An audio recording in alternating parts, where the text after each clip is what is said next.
Dialogut mes Kosovës dhe Serbisë nga këndvështrimi i ekspertëve për Ballkanin Perëndimor shihet si i bllokuar moti dhe arsyeja kryesore për këtë është mungesa e motivimit në formën e perspektivës evropiane. Analist të Iniciativa për Stabilitet Evropian me selin në Berlin vën pak se ka kohë që Bashkimi Evropian nuk ka ofruar një ofertë tërheqëse që do t'i motivonte palët të angazhoheshin seriozisht në procesin e normalizimit.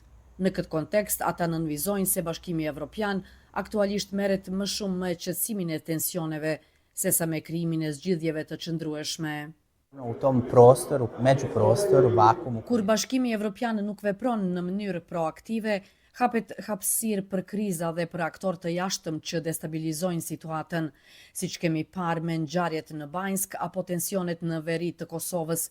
E gjithë kjo tregon se pa një kuadër të qartë evropian, procesi vetëm sa mund të përkeqësohet. Në këtë kontekst, Qeri Magic thekson se duhet një ofertë e re dhe serioze evropiane për të dyja paljet. Megjithatë, sipas tij, masat ndëshkuese të Bashkimit Evropian ndaj Kosovës nuk mund të sjellin përparim.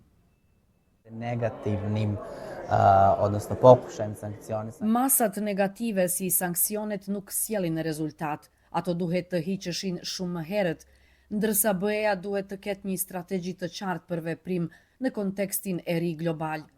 Nëse dëshiron rezultate, duhet të ofrojë një vizion të ri e realist për rajonin, thot Qeri Magic.